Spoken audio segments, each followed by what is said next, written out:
It's time to find your lucky pants. It's time to do all the rituals that you usually do before a Saturday afternoon game, but only those that have worked, because of course we are superstitious. It's time to make sure the shirts are washed. It's time to make sure those scarves are ready to be hung outside the window as we drive down the motorway heading for Wembley Way. The big day is nearly here, and here's how we got there. 40 from goal, Bowery, he's put Reece Oates clean through, it's Reece Oates who scores! Reece Oates puts Mansfield Town 1-0! Murphy in the area, onto his left foot, Murphy, Bowery! Makes it Mansfield Town 2, Northampton 0, and Briggs still going, knocks it in towards the middle, Northampton inside the stage box shot, goal! Northampton back in the tie! 4 for Akins, needs to find a pass, here is Stephen Quinn, Stephen Quinn will be onside, Hewitt though he's onside, rolling towards the edge, get it in! To the end, that's up to Wembley, Mansfield Town have done it, they've beaten Northampton Town by 3 goals to 1 on aggregate, book your tickets, the Stags are going to Wembley, come on!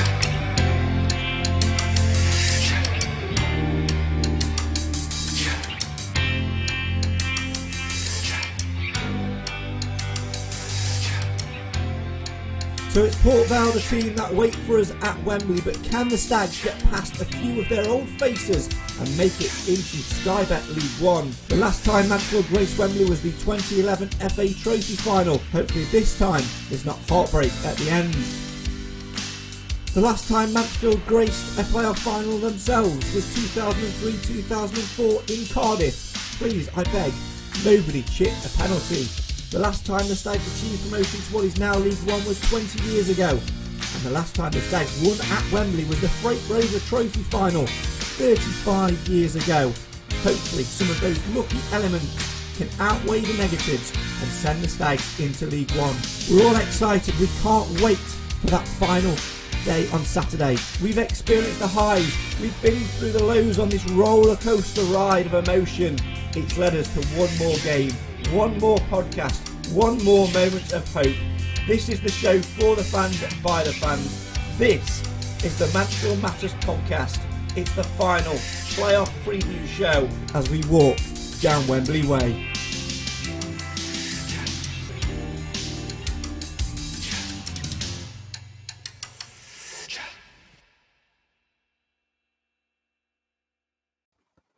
Well, good evening and welcome to the Mansfield Matters podcast, the show for the fans, by the fans. Hope that you're all doing well.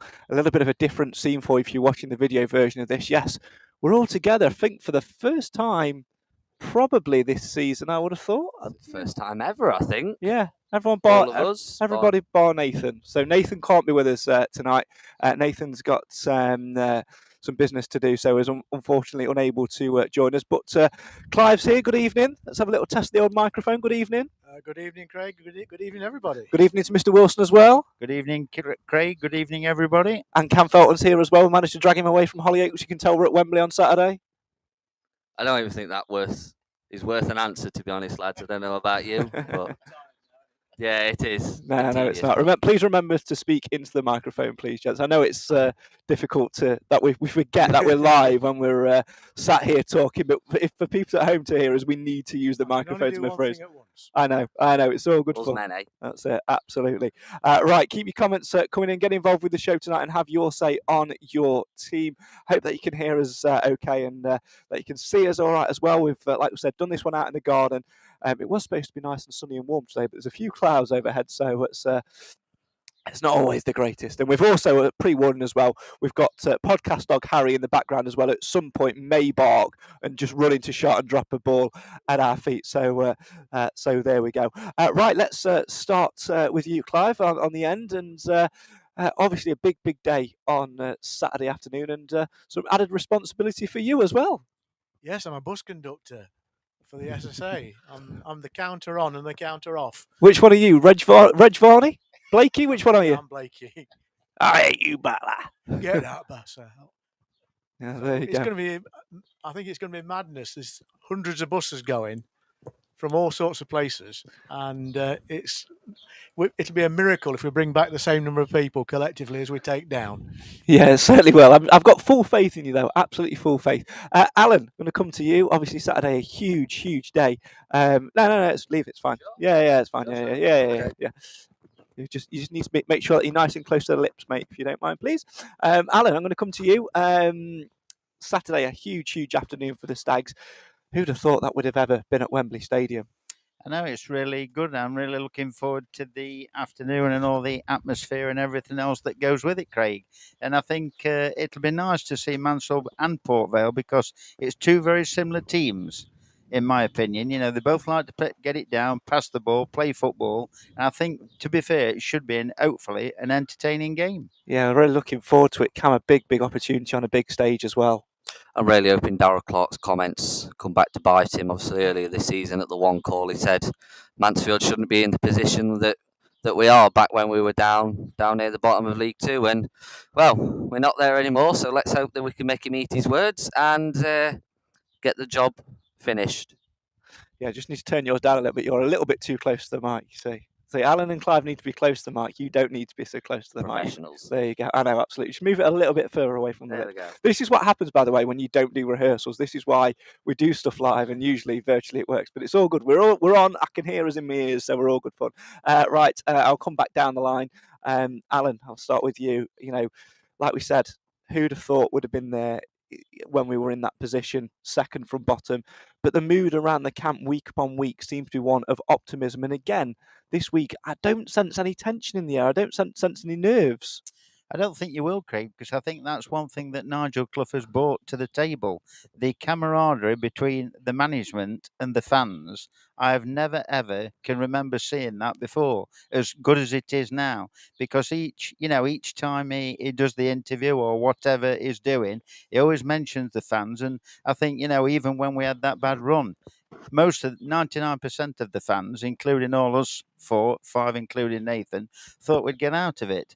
But get out of it we did, and look where we are now. One game from League One. Yeah, it's magical to see, Clive, isn't it? Just knowing what journey we've been on. And I don't know what's going to be the best thing for me. I think it's just going to be, regardless of the result on Saturday, just making sure that we enjoy the occasion.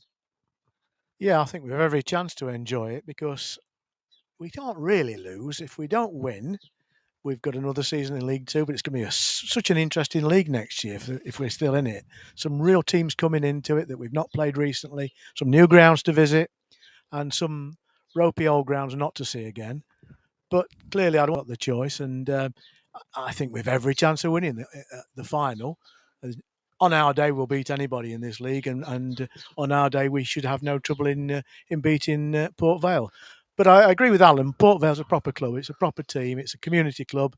They've gone through turmoil like we've been through in the past. They've only recently acquired new owners who are caring about the club. So they're on a trajectory. But let them carry on having their trajectory in League Two next year. Yeah, absolutely. It's an interesting one.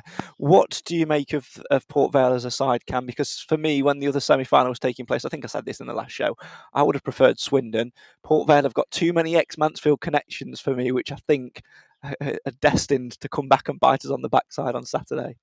I think they're obviously a good team. They were just very, very lucky. And now I'm too quiet, am I? No, just carry on talking. I'll twiddle with your knob. Don't worry about that. Family show. I think Port Vale in that second leg, they were very lucky because they had a penalty Swindon had a penalty turned down. So it's like just before Port Vale scored, so they were very lucky. Well, now betting that actually gave it what should have given it away. The just officials were miles away. I don't know what planet they were on. So they've got to think themselves lucky to be there. And that's the thing, when you're in the playoffs, you just need that bit of luck that you need to go your way. I think us and Port Vale, we've had enough go against us this season. Obviously, Darrell's been through what he has, and I think that's for the Port Vale fell at a bad time because they were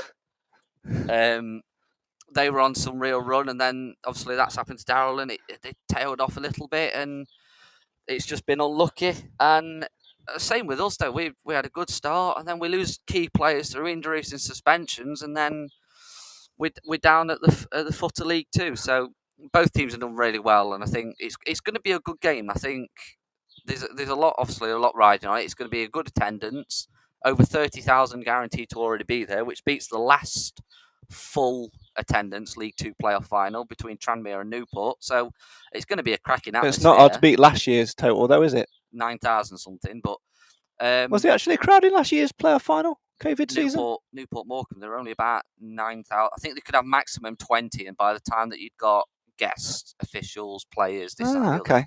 But yeah, there was attendance. But it's just going to be a good occasion. The weather's supposed to be good. There's lots of fans going down. It's just going to be a cracking afternoon. It absolutely is. Get your comments in and have your say on your team. If it's the first time that you've joined us, welcome. If you're a long-time listener and viewer, keep getting involved. Welcome back. That's the words I was looking for. Michael says, blue and yellow Barmy Army promotion operation. Come on, you Stags. League One, here we come. Chris says, how many tickets sold of today? Good luck. Can't wait. I was asked this question earlier. I'm not sure that we've had a ticket update today. Have we, Alan? Have you seen one? Not that I know of. Last time I knew, it was just over 15,000.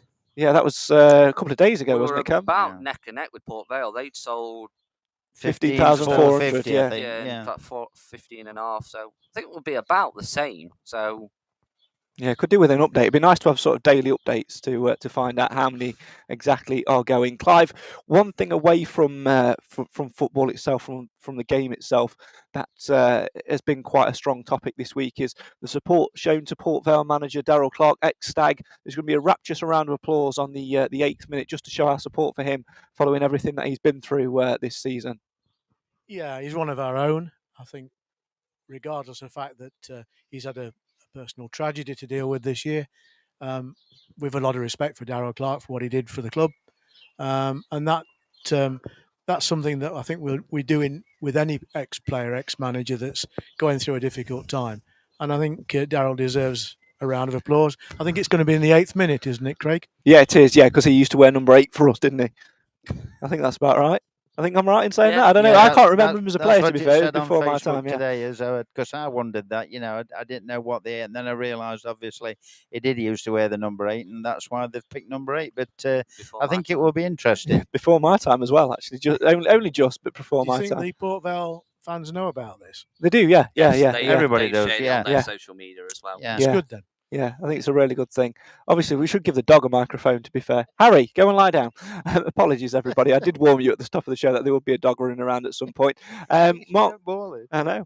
Mark says, I wish Darryl Clark all the best, but I hope we beat them on Saturday. Up the Stags, yeah, absolutely. It's all about, showing solidarity within that particular minute and then focusing on the game itself. Now, interesting debate. Matt, who incidentally only lives the other side of where we're broadcasting from, so we could have actually just watched it through the fence. But there you go. We appreciate you logging on. It says, I saw Clough mention VAR as it's being used in the playoff finals. I personally think VAR will favour the Stags. Too many wrong decisions against us this season, apart from the last game. Now, I can tell you that Nigel Clough isn't very happy about having VAR in Clive. And you can certainly see why, because his comments earlier this season were, sometimes with VAR, it's good to have it, but you've got to know what you're looking for. And sometimes referees don't know what they're looking for. It's going to be interesting to see how it affects the game. Yeah, VAR's only as good as the people at the other end of it. You've got your referee and his assistants on the field, but the real thing about VAR is the person that's locked away in a cupboard somewhere that adjudicates and steers the referee to make or to reconsider decisions in some cases. And we've seen lots of cases where they've been over forensic about decisions to do with offsides and stuff. And it really shouldn't be about that. If it takes 3 minutes to figure out whether someone's offside, stick with the referee's decision, in my opinion.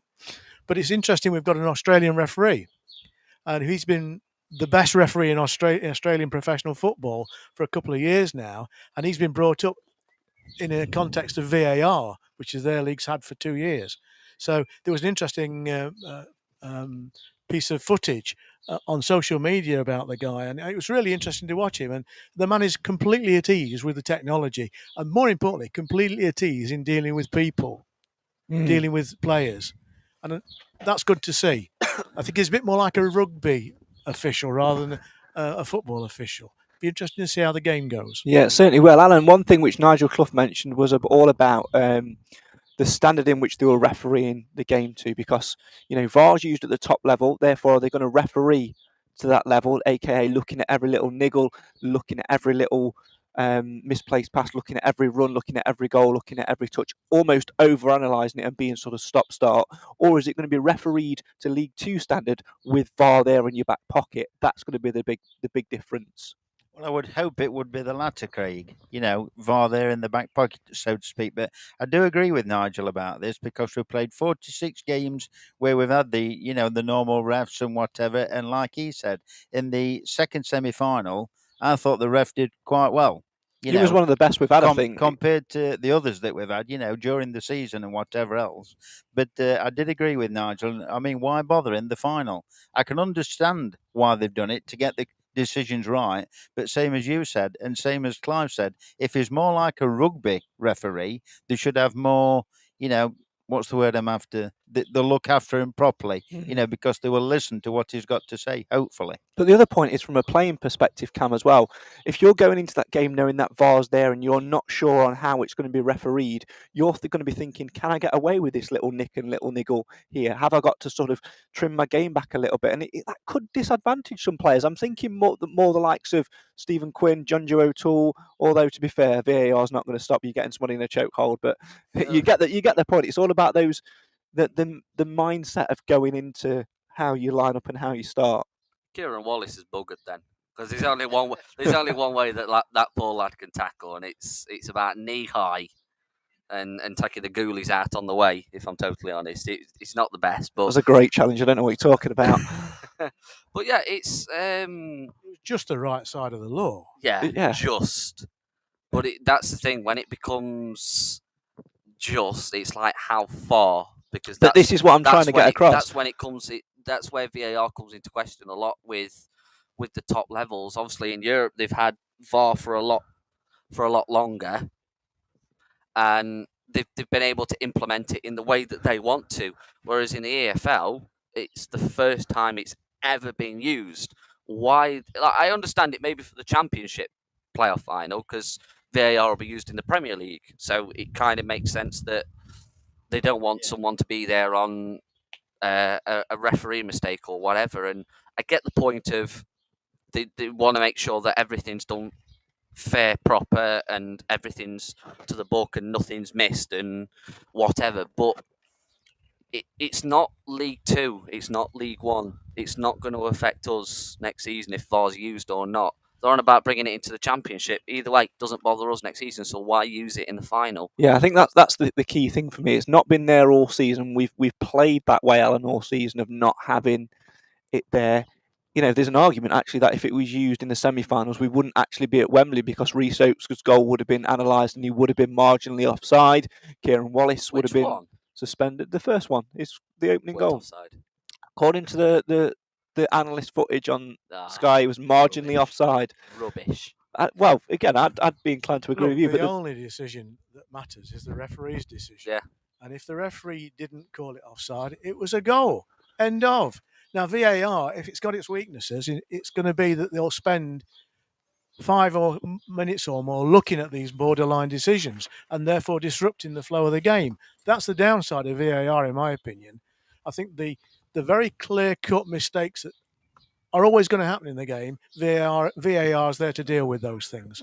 And obviously, goal line technology is very welcome. It would have been very welcome in Carlisle when we played there. Yeah. So I think there's rough and smooth with this. It's going to be an interesting experience for both teams, and it is for both teams. So whatever the outcome, it should level out. Yeah, let's certainly hope it does, but it will have an effect on the game in some way, shape or form. Let's hope, though, Alan, it's in a positive form. Apparently, though, Nigel Clough this week has had a Premier League ref or somebody from the FA come down to talk to the players and give them an in-depth analysis of the use of VAR, the things they're looking for and things like that. So at least they'll have some knowledge going into the game. I just think it would be very interesting, Craig, that whether VR, comes into play or whether it doesn't, during the game. I would imagine it would somewhere along the line. But it'll be interesting whether us 4 or us 5, including Nathan, are sat here at the end of the game thinking, damn VAR, wish they hadn't bothered. It'll just be interesting because it's something different, isn't it? And like you said, Nigel's had somebody down, referee, and has explained everything that what will go off, But I just, like you said, I hope it doesn't deter from what the player's normal game is. Them thinking, oh, I'm not so sure about that one. Let's do it. Do what you normally do, and let VAR take care of itself. I don't think there's any way that Quinn will change his game. Once that blue mist appears, he's there. His head's gone. He gets into it, and that's one of his strengths, but also clearly one of his weaknesses. That's a six-game suspension at the beginning of the season goes to prove. But I can't see how any player can change his game because of the risk of VAR adjudication. Yeah, it's certainly going to be an interesting one, and we'll see how it transpires on Saturday afternoon at Wembley. Don't forget a 4:00 kickoff in that one. Well, earlier this week, I had the privilege of going down to the training ground to catch up with Nigel Clough, with Jordan Bowery and Rhys Oates. We'll talk a bit more about Bowery and Oates later on. We won't hear from them in tonight's show. If you want to hear those interviews, go to I Follow Stags. But what we will do now is hear from the gaffer. Here's what happened when I caught up with Nigel Clough at the RH Academy on Tuesday. Here we are again. We do this every single week, and every single week we sort of say Saturday's just another game. Is it the same this weekend? No, it's more than just another game. It has to be. It's the sort of culmination of 10-11 months' work. We have one game opportunity to try and achieve our ambition that we set out to do at the start of the season. And, if we lose, it doesn't mean it's been a poor season. It's been successful to this point. But once you get to this point, all you want to do is win that last game. Yeah, and talking at this point, what's brought you to here? Because, of course, at one stage in the season, your side were second bottom, but it's been a phenomenal sort of roller coaster of emotions and a journey on the pitch. Yeah, a multitude of things, but certainly the sort of keeping everybody together and everybody sticking together in that run. From the supporters, from the owners, all the way down through the supporters. We talked about that one game at Northampton in the league where we were very poor, and that's the only time really where there's been major grumbles. The rest of the time I thought there was reasonable explanations to say this is why we are where we are, and as soon as we get a few players back we'll win some games. We improved the squad again in January, that certainly helped us, and we are where we are because of that. Yeah, and of course it will be a nice accumulation to the season. And you had a few days off at the back end of last week, fully deserved as well. How's the mood in the camp after those days rest and enjoyment after what was a great night? Yeah, I think it's buoyant. I haven't seen too much of them, but I think it's buoyant. Well, I hope it is when you get that victory over, win both legs in the semi-final, then you can't wait for Saturday. So that's the sort of feeling we want amongst the squad, and I think that is present.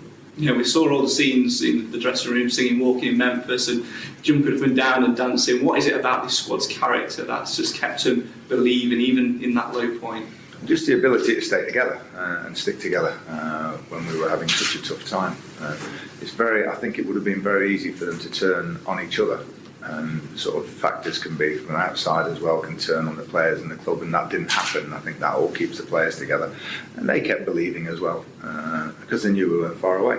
And I think the way we finished last season, we played very well. We played very well at the start of the season for the first 4 or 5 games. So I think that gave us something to hold on to and said, listen, it's not as if we're saying this is what we want to do, we haven't done it before. You can say, well, we did it at the end of last season, we did it at the start of this season. Come on, we just need a few players back and a win, and we'll be away. And of course, when Saturday comes, you can get swept up a little bit in the occasion. How important is it to get that out of the way, taking the surroundings out of the way, get the nerves out of the way and focus once that whistle's playing? That's all it's about, and that's why to get everything, one thing you do remember from cup finals and so on is people ask you for tickets and all stuff like this, and you want to get all that dealt with, which we will do early in the week, and then really just concentrate on the game, and I think that's the key to it. And also, you have to separate yourself from people going down for a weekend and having, it's a great day out, we're going to Wembley. It's work, nothing else, just work. And of course the focus is to try and get to League One if we can, and Port Vale, the team that's standing our way. What have you made of them this season? A lot of ex-Mansfield connections as well. Yeah, we've got 3 ex-players that we've had, Stoney and Mal and Harry Charlesley. They've done very well for them as we would have expected. We improved our squad. They were surplus. Mal said he was ready for a fresh challenge. We wanted fresh goalkeepers in with Stoney and Harry Charlesley. Just wanted to go and try and play regular football that we couldn't offer him. We've got a very strong midfield area, and he couldn't get a regular game. But all 3 of them will be we shake hands with them, and I think they've remained friends of the players and the club as well. So there's certainly no animosity between us. Port Vale brought in a lot of players. I think Darryl recognised last season. We beat them on the last day of the season actually at Port Vale and played well. And I think he recognised that they need a big turnaround of players. They've brought a lot of players in, but I think what he's done brilliantly is he's got them sort of gelled very quickly. They've run 2 different formations, and they're a very formidable side now. And of course, this season, one of the very few teams that you've not managed to take 3 points off, a draw at home and defeat away. What do you take away from those 2 experiences and those 2 games? How tough it's going to be to beat them, because we played incredibly well at home, so we did miss a pen, but we still couldn't break them down. They defended magnificently at the one call, and then at their place we got 1-0 ahead, made a couple of errors and ended up losing 3-1. I think that those sorts of players in Garrity and Wilson can certainly hurt you at any time in the game. Yeah, in terms of the way you guys will set up, it must be a difficult one for you this week because, of course, you want to try and stop them scoring goals. You did superbly well at Northampton in doing that. Which way do you look at flipping the corner, or do you just try everything you can this week and go with what feels right on Saturday? Yeah, it's getting the balance right. That's just getting the balance of the team more than anything. We thought that was about right at Northampton for what we needed to do in the night. This is a completely different game now, 10 days later at Wembley. Big pitch. So we have to get the formation and the personnel right. Yeah, and of course they'll be backed by, at the moment as we talk, 15,000 fans. We are expecting that to shoot up before Saturday. How key is it going to be to get that noise and make it almost feel like a home game? Yeah, well, I think they'll take similar numbers. So I think that for a League Two playoff final, it'll be a brilliant occasion with it could be 50,000 there, with so on, which I think will be a good crowd for our level. There'll be a lot of noise, and I think they will at Wembley. The biggest thing is staying off the pitch. We asked our supporters to do it, and they've respected that in the last few games, and we're very, very proud of that. When you see some of the scenes that have happened in the last couple of weeks, our supporters haven't set foot on the pitch, and we'll ask them to keep doing that because we're very, very proud of that. And finally from me, regardless of what happens on Saturday in terms of result, how pleased are you in terms of the progress you've made with this club and setting them up for next season, whatever division that may be in? I think we'll look at that after Saturday, but there is certainly a good case to look at that and say, well, we've come in 18 months, from, I think we were down near the bottom when we arrived. We dipped down there again October, November time, and I think we've steadily been improving. I think a win on Saturday would obviously cement that and prove that to everybody, but we know we've improved, and either way, whatever league we're in, I think we're in good shape going forward. Thanks, Nigel. All the best on Saturday. Thanks, Craig. You're welcome, Nigel. You're welcome. And yes, I will be clipping that little bit up to use on the podcast next season. Nigel Clough there speaking to me earlier this week at the RH Academy. More from Nigel Clough if you head to mansfieldtown.net/iFollow. There's a good 25 minutes worth of Clough on there from the various journalists. I've never seen so many journalists. It's funny how many people come out of the woodwork when you're at Wembley. It's how many people sort of spark their interest.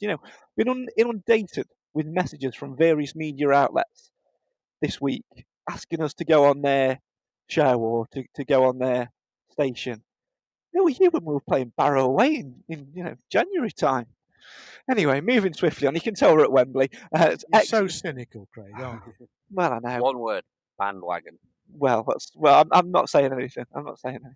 Let's move swiftly on. We heard a little bit from Nigel Clough there, although we actually didn't as a football because we were talking. But I can briefly tell you the notes of what he said, Clive, and that was that he's got an immense pride in his squad from where we are, but he knows that whilst it is an occasion to play at Wembley and to go and take in the stadium and things like that, he knows that he needs to get his players focused in that first 5-10 minutes of that game because they've got a job to do.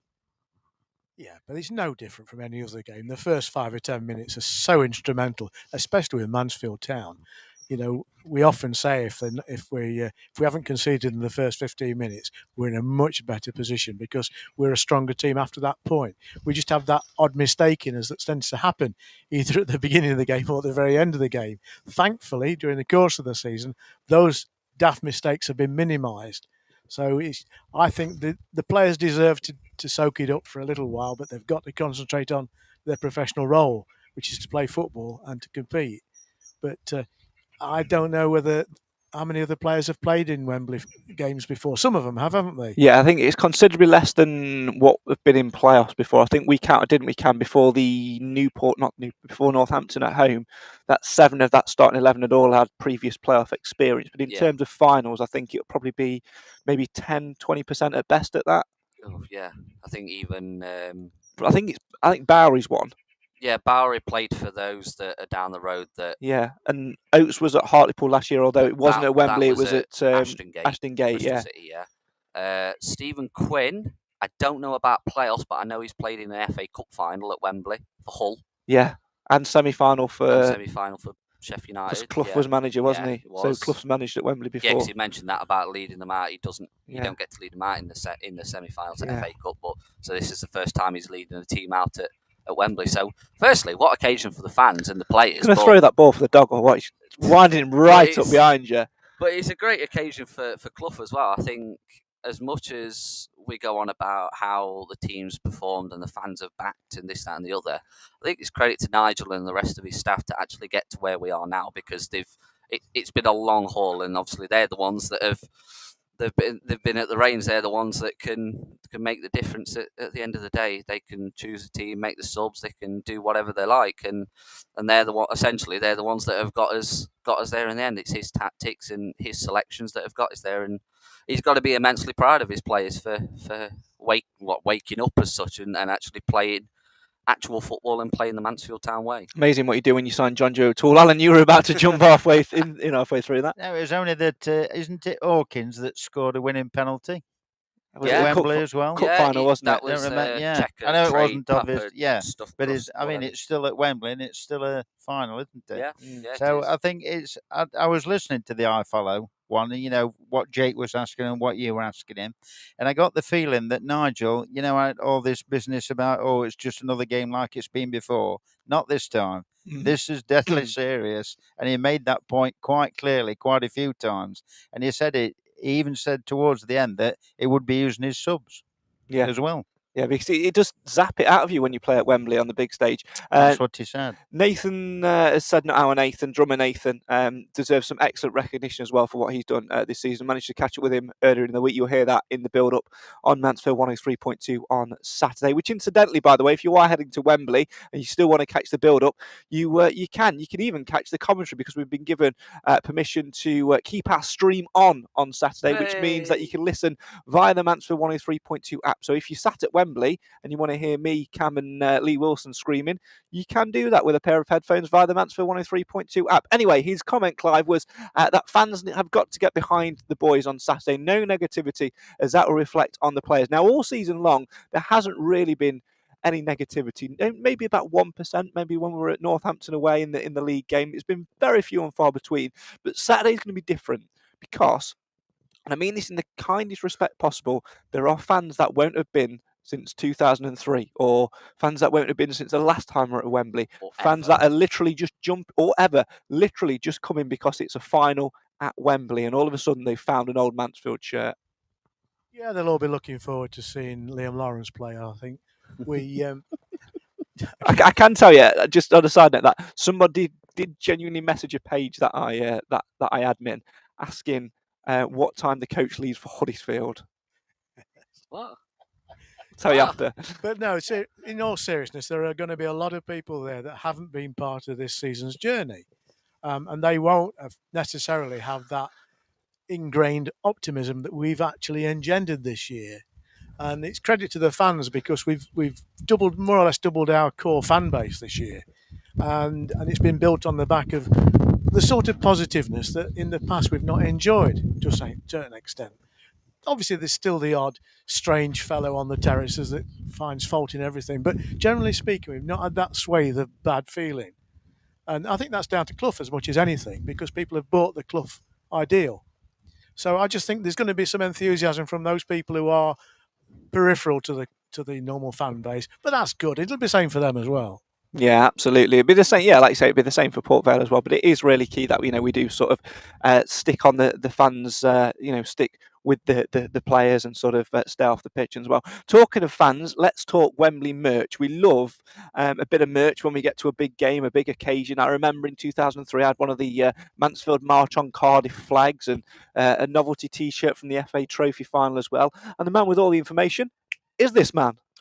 So the club announced not long before we actually went on air the arrangements for merch for the playoff final. Obviously, we knew that it was going on sale tomorrow.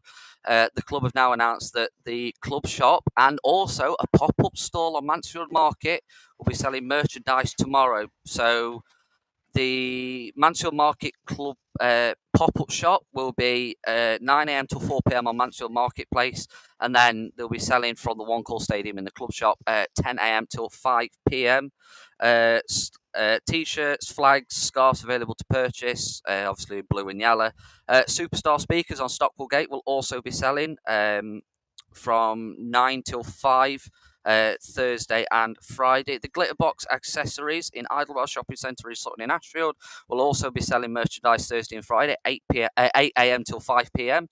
Ulliott Landscapes will also be selling from their Blidworth office from Enterprise Close. That's Thursday and Friday. That'll be 6 a.m. till 6 p.m. They will also be selling on the day from 7 a.m. till 1:30.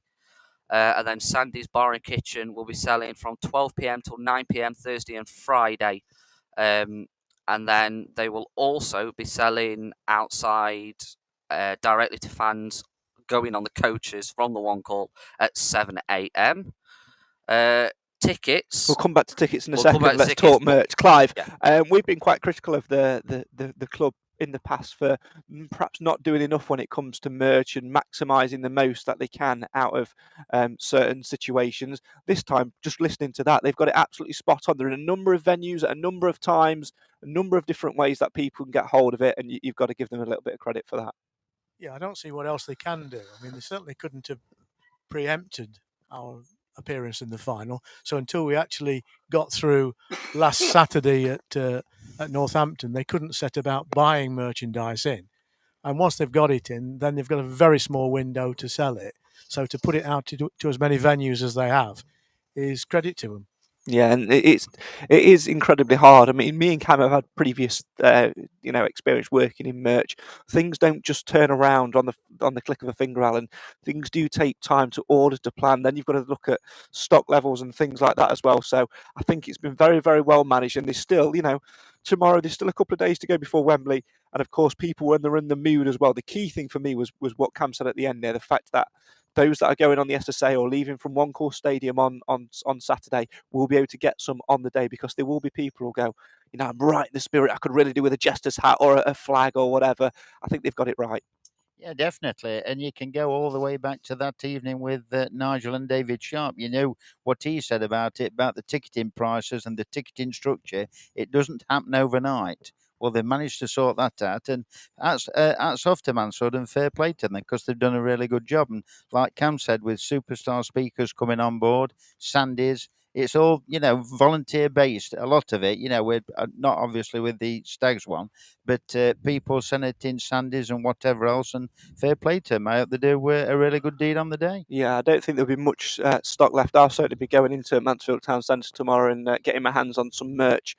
If I can, and sort of, getting a little bit of something. Although, Cam, you were saying about being a little bit superstitious, and you were saying that you'll only get some if we were to be promoted. Yeah, I just don't know, because the last time I saw us at Wembley, I'd got a scarf for the day, I'd got a flag, and then just the heartbreak. I just don't think it's just something in my head. I'm just thinking, I don't want to get in something as a memento for the day, and then for us to go and throw it away in the last minute. I just don't want to jinx it or any way, shape or form. So program, that's different. We'll get that as media. We'll get that for free. Yeah, exactly. We get media, but so we'll have that. So that's a good memento. If we lost, that's fine. I'm not bothered. There'll be a photo of me, you, Lee, at Wembley. There'll be endless things that go on my walls at home. That's enough for me if we lost.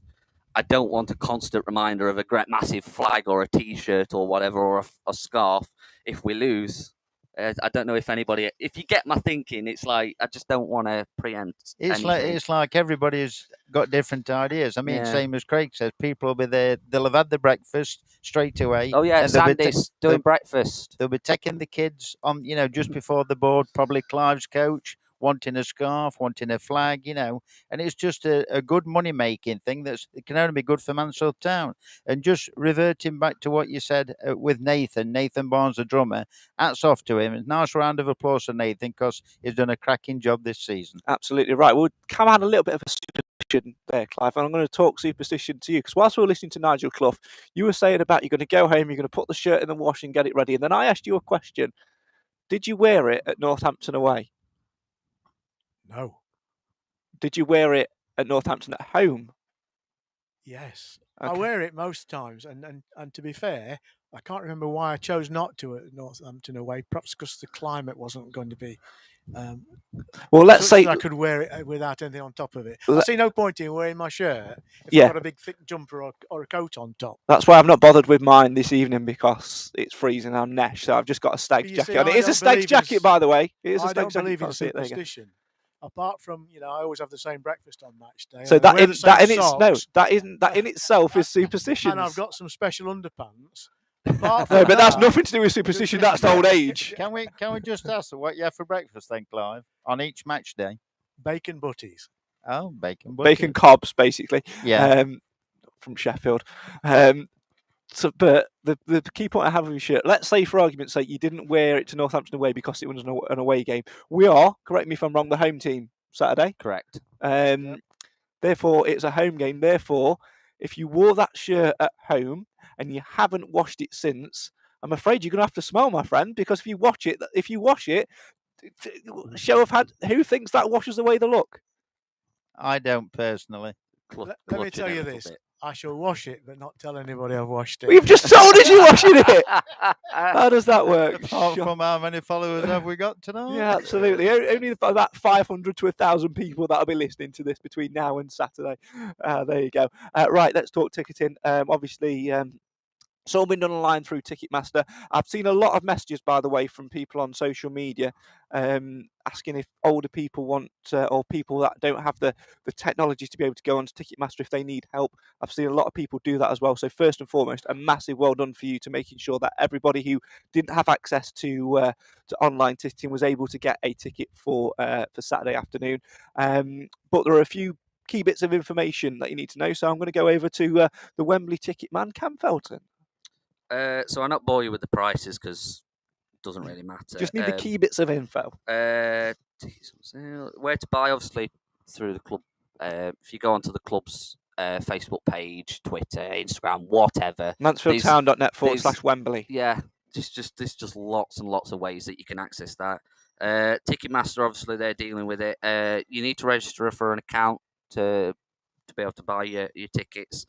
You can only buy 10 in one transaction, so anyone that's going as a group, or if you've got a kids football team that are all planning on going, you need to make sure that you. Can I correct you there? It's more than 9, so you can book 9 tickets online as an individual. When it gets to the 10th, you're then obliged to collect data of the other people, and then do it manually. Yeah, you've got to do it complete pro forma. Shall we move to the good bit? Shall we move to the good bit and presume that people that are listening or watching this have already purchased the ticket? What happens next? So you're supposed to print your tickets. Now, there's been a few issues with other fans last week. Sunderland and Wickham fans not having the tickets either printed or they've had them printed and they've got damaged in any way, creased, smudged, whatever.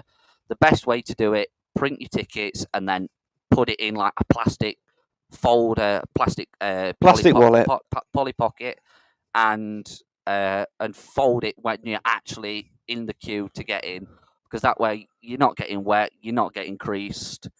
And just for God's sake, make sure you actually bring your tickets before you leave Mansfield. Last thing we want is anyone having to repurchase a ticket because they left theirs on the mantelpiece. It doesn't actually officially say when they go off sale. So, and then anyone that's will Ticketmaster say? I don't know whether There's we're no or not, to T's be and fair. C's, but I don't think there's any parking left. But obviously, if there is, then there are Well, some websites you can go I to. booked our parking yesterday, and the Mansfield Town car parks weren't available for sale. So unlucky to the one Port Vale fan that was looking to try and buy a parking space, and I beat you to it. There are blue badge spaces available, whether there's any left or not. They're at £15 per space. You need to go to the official Wembley parking to be able to book that. So www. I'm reliably informed that tickets go off sale at 5 p.m. on Friday. 5 p.m. Friday. So get yourself sorted out. If you've not got your tickets, what are you doing? Absolutely. Also, as well, there's some information on Twitter which has been shared by Mansfield Police Football. So if you're on our Twitter feed at MTFC Matters, we have retweeted that. It's all about like the things that you need to know on the day, aka taking bags, where you can go for a drink and things like that as well. I believe we've not got Box Park, have we? We've got just outside Wembley Arena. So we'll go with pubs first, and then we'll go through stadium stuff. Don't do postcodes, just rattle names off. So we've got the Black Sheep, the White Horse, the Blue Check, Wembley Tavern, the Stadium Sports Bar, the Torch, Crock of Gold, and then our fan zone. We've been given the Arena Square, so we are directly outside Wembley Arena, so right under the arch. Port Vale got Box Park, but we've been given Arena Square, and then we'll go back to you for the bag policy and the whatever else. To help provide a safer environment for our fans, Wembley Stadium has a strict restricted bag policy for all events. All ticket holders will be prohibited from bringing any bag into the stadium unless it meets the Wembley Stadium regulations as outlined below. Any bag that does not meet these requirements will be refused entry. Bags are to be no longer than A4 height, 297mm, aka 11.7 inches. In height, in width, that's 8.27 inches, and in depth, exactly the same. Thank you in advance for your cooperation. This policy contributes towards a safer environment and an improved event day experience. For all complete details and a list of FAQs on our restricted bag policy, please click here. And that's on the Wembley site, and you can see that by going to our Twitter feed at MTFC Matters. And then there's this is from Alison from the Westfield Stags. They've just announced that all their coaches are now full. There will be no more coaches. They've also been informed by the police that if any bus is stopped and alcohol is found on Westfield coaches, the concerned bus will be turned back to Mansfield, regardless of who's on it. I've got a funny feeling that's going to apply for anybody that's taking a coach, to be fair. So just don't take booze on the bus. And then also another thing, drinking on the street around Wembley is strictly prohibited. So anywhere within the footprint, which includes from the the tube station at the top of Wembley Way, all the way down to the stadium, around it, and within the vicinity of Wembley Stadium, drinking is strictly prohibited, other than under the concourse, during, after, before the game. And make sure you've got a bank load. And also one final key point to talk about key information is make sure you've got a card with you, because Wembley Stadium is cashless. 100% cashless. And it does not take cash at all. All 10 coaches from the John Cockle pub are all full. SSA coaches are all full as well. 17 coaches going down there. We were trying to sort of have a little guess, weren't we, Clive, about how many coaches are going down. It's going to be loads, isn't it? It's got to be pushing 60, surely. Advise if anyone's going out for a Saturday morning drive in Mansfield, don't bother. Wait until 10 a.m. Wait until 10 a.m. Well, the ones I'd worked at, I'd got it to at least 70.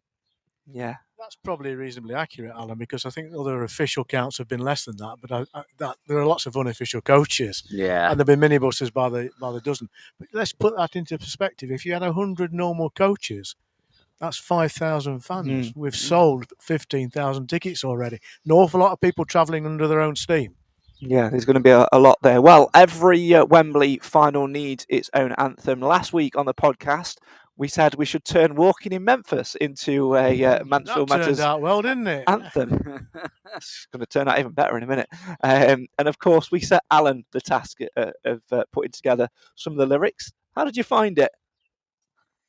Very hard, very difficult, Craig. It's not the easiest song to do, but we got there in the end. We had some fun, didn't we? In the after, we changed a few things, and we had a right laugh. And I just think tongue in cheek, they doing the walking in Memphis, like they said on the I Follow. It was from the first time that they won, weren't it? That's where it Yes. came from. Yeah. But so Reece Oates and Jordan Barry Yeah, so explained. basically, all the players after a game pick songs to go on a playlist. Ollie Hawkins plugs his phone into one of the big boom speakers, press a shuffle. After they won the first game of the season, they've got the music on. Walking in Memphis comes on. I believe, and it's no shock that it was Andy Garner's choice, and it came on, and that became the song. Yeah, well, Andy the Garner, he's the one that shouts more often than not, "What's on the table?" Well, there you go. Absolutely. Well, for what you're about to see and hear, I can only apologise. Ladies and gentlemen, this is Alan Wilson and the Andy Garner Choir. Every single person's contributed to that. Absolutely outstanding.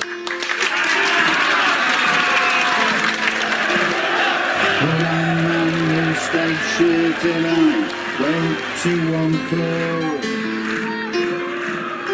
just to see George Marius and Co. passing Reece Oates the ball. Reece Oates battling forward to the edge of the box. It's Reece Oates!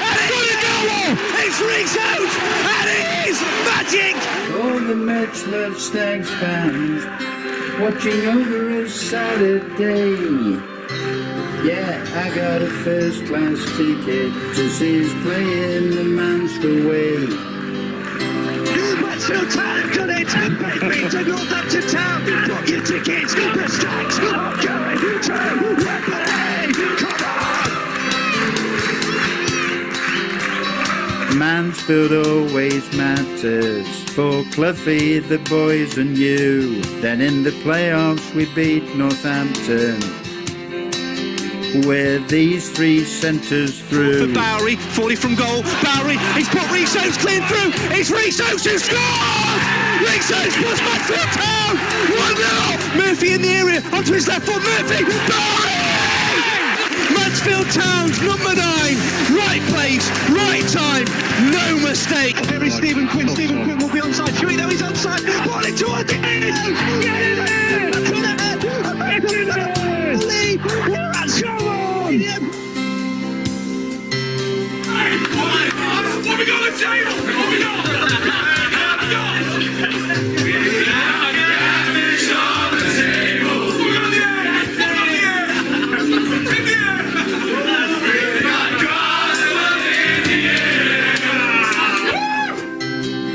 And now we dream of those Wembley scenes, 'cause we got a team in Mansfield.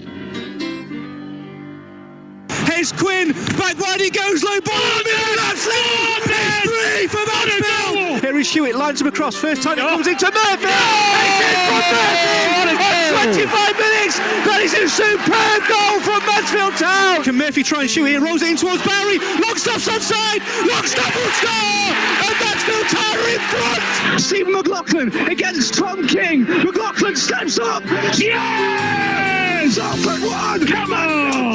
2, and McLaughlin rolls it in to the bottom corner.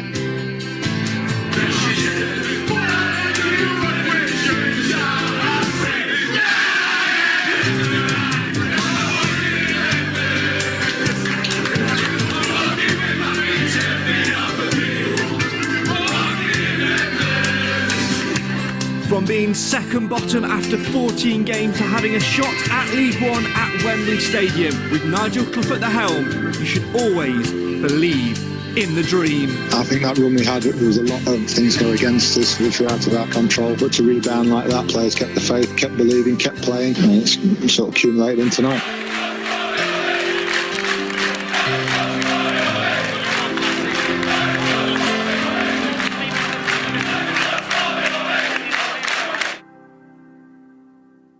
Go into Wembley. Go into Wembley. Ladies and gentlemen, I apologise for what you've just heard. That is Alan Wilson and the Andy Garner Choir with Walking in Wembley, our unofficial, very unofficial Wembley anthem for 2021. So sorry. We are. But do you know what? It was a hilarious laugh to do that, and we had a really, really, really good time doing it. Right, we've not got long left. We've got about a couple of minutes left, so let's turn our attention finally to the game itself. Clive, it's been a phenomenal season to get to this point. How much pressure do you put on the boys in terms of getting us over the line on Saturday afternoon? Because Port Vale want exactly the same thing. They've had a similar journey. They've got good players like us. They play a different brand of football. It's going to be a tough game, but how much pressure do you put on those lads to try and get us into League One? Once they're out on the grass, the pressure disappears. They'll just click into the mode of professional footballer. And we've no rights to be in this position. So as far as I'm concerned, we've got less pressure on us than they've got on them. That's a key point, though, isn't it, Alan? You know, they've got pressure on them because, you know, they want to get promoted. They've been sort of up there for the majority of the campaign. We've had this slow and steady incline to get in there. We've surpassed records and beaten teams. For me, that takes the pressure off. We've, I guess, like Clive says, got no right to be there. We've earned the right to be there. Now we go and earn the right to win. And I'll revert back to what I said against Northampton. If it's 0-0 after 15 minutes, Craig, we'll win it. Simple as. Cam, been a great season. Can we do it? Can we have one more moment to get somebody on a T-shirt, to get a famous goal recreated poster? Is there going to be a Craig moment screaming my lungs off? I mean, if there isn't, then you're going to listen to me and Craig cry on the radio. So, have we got it in us? Yeah, I think the players and the staff, we've come too far to blow it now, and I don't not saying that to heap the pressure on the players, but I just think they've just turn up and play, because granted we maybe don't deserve to be there after the season that we've had, but they've bloody worked hard in the second, like the middle part of the second half of this season to get where we are. So we've got to be galvanised, ding ding, and solidified, ding ding, and the dog's doing the bell.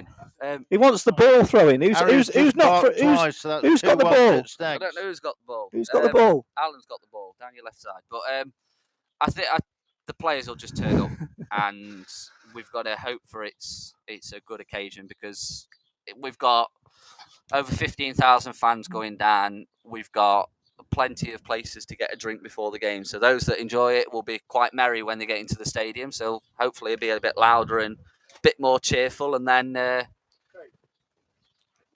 We're getting a photo. Hey, right. Got to save that to after. We'll do another one in a minute when I'm looking. It's, the fans have just got to back the lads, because we've been through X amount of games this season where we've maybe been the underdog in the game, and maybe probably shouldn't have won a couple of them, maybe just both games against Northampton. But the lads will go in there under pressure. Hopefully, walking out of the Wembley, it'll ease that a little bit, knowing that the fans have got their back. This season's been one hell of a lesson in terms of don't write anything off in life, even when you're struggling, even when it looks like you might not get what you want. Just a little bit of desire, a little bit of hard work and determination can turn things around. That's what's led Mansfield Town to Wembley. And on Saturday afternoon at 4 p.m, when the teams walk out to the pitch, I, for one, will feel very, very proud of the journey they've been on, regardless of the result. We will be back for another end-of-season podcast. We've got the awards show to do. We've got the end-of-season review to do. And, of course, we've got our reaction to Wembley to do. But, of course, there's only one way to leave you tonight, and that is by reflecting on how the Stags overcame Northampton with a terrific defensive display and a tactical masterclass from Nigel Clough in that second leg at Sixfield Stadium. From Clive, from Alan, from Cam, from me, and from Harry the dog as well. Say hi, Harry, who's been barking away and throwing his ball for us all as well. Thank you very much for watching. We'll see you after Wembley, where hopefully the next time we're on air will be a League One club. Sit back, and again, like I apologise for Alan's song, I'm not going to apologise for this. Back in August, when fans were permitted back into stadia, Mansfield Town fans dared to dream about promotion at the end of this campaign. After 14 games, they were second from bottom, but a remarkable turnaround from Mansfield Town and Nigel Clough's men saw them shoot up the league, and now they find themselves just 90 minutes potentially away from a Wembley playoff final, with a chance to achieve that dream of promotion to Sky Bet League One. Going into tonight's semi-final second leg here at Sixfields against Northampton Town, who fell out of the automatic promotion places on the final day in the final minutes of a dramatic season. The Stags do have a 2-1 lead. Can they keep hold of it tonight? Mansfield Town make 3 changes this evening from that side, who won 2-1 at Wembley Stadium on Saturday night. Elliot Hewitt, Kieran Wallace and Lucas Akins come in. Matty Longstaff, George Maris and Jamie Murphy miss out. This is where memories could be made. Come on, you Stags, leave everything out on that pitch and take us to Wembley. We're underway. Ref, that'll do, ref, full time, that'll do already. Long ball over the top from Northampton Town, headed away by the Stags. Mansfield looks to pick it up through Akins, more people taking their seats, which means we can't see. Wallace heads it forward to Quinn, looking for Oates, headed away by Northampton again. Northampton are through the middle here, they might have an early chance. They're on the edge of the area. It's Lewis Apri who's still going. Apri still inside the box, turning up against James Perch, gets the ball wide for Hoskins. Hoskins turns, Mansfield get players back, but Perch defending well. Hoskins gets the ball in towards the back post, he's headed towards goal. And he's saved by Bishop and turned away by Hawkins, but Northampton have the second ball back in towards the middle. Deflects behind by Lucas Akins, and it's a corner. Shaky start from Mansfield. That was, poor from Mansfield. He's playing between Hawkins and I don't know how he's playing between them, to honest. It's bad defending. And this is where you've got to switch on. They're going to put it on you. You see the crowd. But what a great save from Bishop. John Joe O'Toole wins it in the midfield for Mansfield. 4 for Akins. Needs to find a pass. Here is Stephen Quinn. Stephen Quinn will be onside. Hewitt, though, he's onside. Ball in towards the end. Get in there! To the head. Get in there! Lead. Here at Stadium. Stephen Quinn was in enough. What a goal! But Elliot Hewitt wasn't.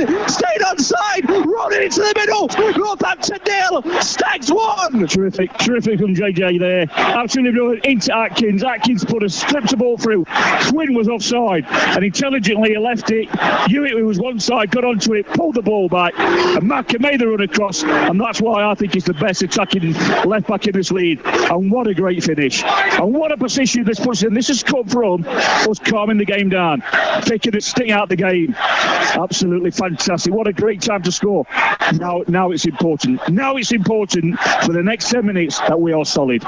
Pinnock just tells the cameraman where to disappear to as he lines up this long throw, and it comes now. It's towards the penalty spot, headed away by Akins. Referee looking at it. Northampton have a shot from Hoskins, and it's over the top of the bar. Northampton players furious there. They wanted a penalty. But not given. This is going to be like this. They're 1-0 down. They're desperate for a goal. They're going to be going for every little thing. This is where you need a strong referee, and I don't believe that was a foul from what I see. Quinn, the feet of Oates inside the area. Here is Reece Oates, clips it in towards the middle, towards Barry anyway. Akins brings it down. Shoots, blocked by Barry. Shoots is blocked again, and Northampton scrambling away. John Joe O'Toole trying to win it back for the Stags, but Northampton come forward. James Perch with a superb challenge, and Mansfield will come forward again. Here is Hewitt, swings the ball in towards Oates. It's evades him though, and Northampton scamper it clear. Eppier, he skipped the challenge of McLaughlin. Eppier inside the area, low ball in towards the edge of the box. Stags need to deal with it. Northampton man goes down. Referee says no. Ball still in the box. Stags get back. Northampton call for a penalty again. Ball still loose in the Stags box, and this time it's 1-2 away. Good refereeing, because he's been put under it there. There's never ever been a foul there on both challenges. Both good challenges and excellent refereeing. Northampton, every player in the Stags half by the keeper, pumped in by McWilliams. Mansfield on the cusp of Wembley. It's in the Stags box. It's clear, but it's given straight back to the Cobblers once more. With McWilliams gets it back to that far side. Koikai now, opportunity for a ball. That's the middle, headed away. Brilliant Hawkins. Moves away by Ollie Hawkins, and O'Toole completes the clearance. Falls back for McWilliams. That's it. Stags are up to Wembley. Mansfield Town have done it. They've beaten Northampton Town by 3-1 on aggregate. Book your tickets. The Stags are going to Wembley. Come on. Absolutely fantastic from the Mansfield. I'll tell you this now. What a performance. What a performance. So there you have it. That is how the Stags reached Wembley on a dramatic night at the Sixfields Stadium in Northampton. Can Mansfield Town give us one more moment of magic on Saturday afternoon at Wembley Stadium? Now, if you can't get there, if for whatever reason you're one of the few who just can't make it to Wembley on Saturday, then make sure you've got Mansfield 103.2 on full match commentary, the final full match commentary of the season. Cam Felton, Lee Wilson alongside me. We've got people scattered around the ground as well. Kevin Kent in the stands, Reece stays there as well, and I'm sure we'll be coming to catch up with other people in and around the stands as well. Full match commentary live from Wembley. But if you've always wanted to listen and you've thought, I can't get it because I'm not in Mansfield, I don't have FM, you don't need to worry. It's also going to be online at mansfield103.co.uk. It's also going to be available via the Mansfield 103.2 app, which also means that if you go into Wembley, you can actually listen to the build-up throughout the entire day, starting with Cy Gilmore at Saturday Wembley breakfast from 7 a.m. Make sure you've got Mansfield 103.2 tuned in on your phone, via your smart speakers, via the website. There is literally no excuse to not be listening to Mansfield 103.2's Wembley special Saturday all throughout the day. And of course, if you're travelling down to Wembley, if you're travelling with any organisation, including our friends at the Stag Supporters Association, please remember a few things. The people who run these coaches are volunteers. They're doing it out of the goodness of their hearts. Please be respectful and mindful of that when you go to those games. We've all seen the horrible scenes as well of fans running on the pitch. Yes, we want to celebrate moments or whatever, but please do so from the safety of the stands and let the players enjoy it. You've seen how the Stags players respond to you guys this season. They will come to you. Nigel Clough has said it. They will come to you. So stay in your seats and enjoy the moment as a collective of fans. And of course, you know, if you're getting anxious, getting stressed about the journey, all the things about that, we're going to try and take your mind off it. We're going to be releasing a handful of episodes of our Stags Stories, the Glory of the Amber Generation series for you to listen to on the coaches on the way down in the build-up to the game. We've also got some exclusive content on our podcast feeds right now, including interviews with Kevin Kent, the only person so far to score for the Stags at Wembley Stadium, and the last person to captain the Stags at a playoff final, Kevin Pilkington, both of which had incidentally played for Port Vale. If that's not enough, we will of course be back with a few more shows to round off this season. We'll have the final reaction show of the season. Regardless of the outcome on Saturday, we'll have that for you early next week. And then of course the annual end of season review show, including those all important awards. All that's left from me to say is thank you very much to all of the Mansfield Matters podcast panel for joining me this season, and to you guys at home for listening as well. Let's hope on Saturday afternoon we have one more collective moment of magic and somebody can write themselves into the history books, and that next season the Mansfield Matters podcast is a League One podcast. Come on you Stags!